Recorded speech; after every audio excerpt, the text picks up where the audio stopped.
This is going to be an emotional one.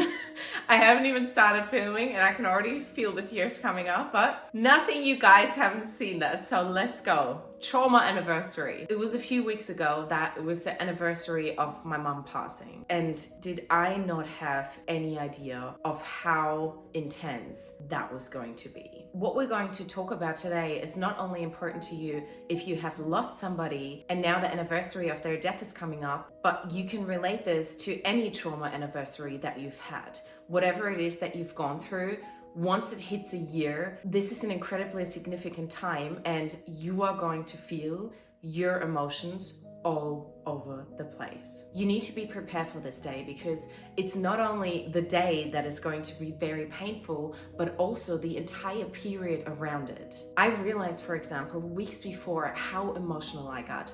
The anger and the confusion and all of these emotions were just coming up to the surface again. It felt like soon I was going to have to relive this whole experience again. And you know that when you go through trauma, the one thing that you don't want is have to go through something like that again. But that is exactly what your body, in a way, is preparing yourself for. In my case, I felt like that phone call was going to come again soon. That phone call that told me that my mom had died.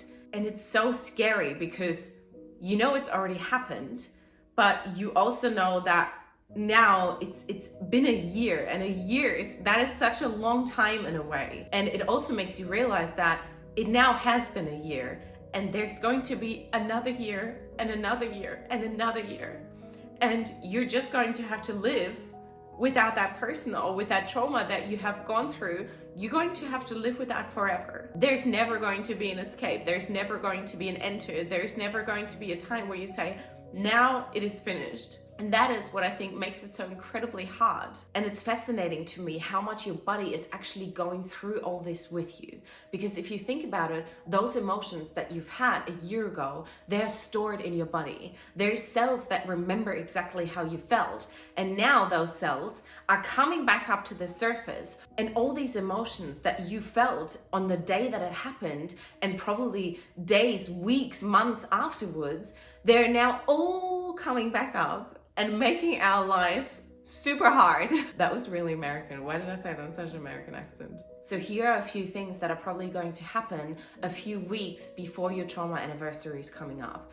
You may feel an increase in tiredness. This for me was really intense. Like the week before the anniversary of my mom's death, I slept so much that I never normally do. And I have to say also that I was really scared of waking up the next day because I just didn't want that day to come. I didn't want the day to come where it had been a year. So I just really tried to avoid waking up. That's not even a thing, but I was really scared of waking up nearly every morning because I knew that the emotion is just going to be too much to handle. The other thing that can happen, and this is really fascinating, that you can actually become physically sick. So you may have a flu or a cold, fevers, headaches, pain somewhere in your body. There are so many little things that you just wouldn't think about that your body can create, because what is happening here is that these incredibly intense and stressful emotions are trying to come back up. And if we don't know how to handle them and don't realize that this time needs special care for ourselves, then obviously you're trying to fight them, and that just only makes it worse. And then your body is in complete confusion state where it's just trying to get all this out, probably trying to get it healed, especially if you haven't done much work on it. Obviously, you're constantly thinking about the fact that soon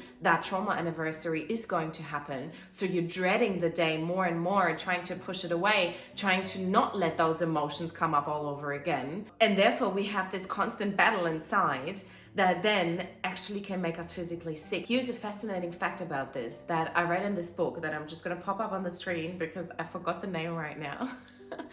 And it said that if you had somebody that passed away from a heart attack, it is likely that you are going to feel pain in your chest. So there's just those little things, those little connections that you wouldn't even think about, but they are so real and your body is creating them, and now we have to find ways to deal with them and to make it feel a little bit more okay than it normally would feel. So your body is going to show pain in the weirdest of ways. In one of my earlier videos, I talked as well about how after my mom died, when I was on the island where she lived, my foot started to hurt so badly that I literally couldn't even walk anymore. And I never felt pain like that in my foot. It was so random. I was just super confused because I've never had it before. There was no possible way of that I could have gotten it injured in that way. And then I looked it up online and I saw that when you have a feeling of loss of home, that often shows in your feet. So it's super interesting when you have a look of which part of the body relates to which kind of pains and which kind of traumas, and you're going to be able to actually locate and make sense of this pain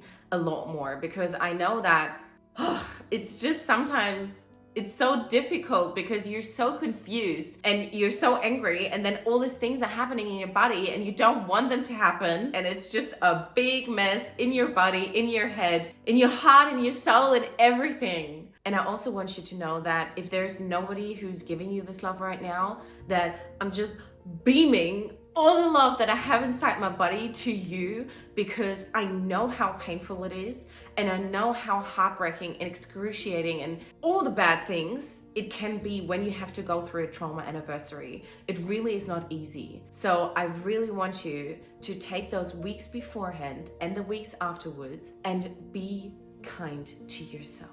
Please, you have to remember this. And I've said this in my last video, I've said it in a million other videos, but this whole grieving process, or now in your case, if you're going through a different trauma anniversary, that your body has to go through so much. And it's so crucial that you show it more love during those times than you normally would. I mean, generally speaking, we should show ourselves so much love, but especially during this time. So have more self-care days than usual. If you have emotional breakdowns, let it all come out. It's totally fine. If you don't follow normal routines as well as you normally would, just be okay with it. Let it go. Don't be too hard on yourself. Because I realized as well that it was super hard for me to be that confused and to do my daily things and to do the regular exercise and to do everything that I just normally would, because I didn't have the strength, I didn't have the energy, I just couldn't do it. And sometimes that is okay, because the more you're going to push your body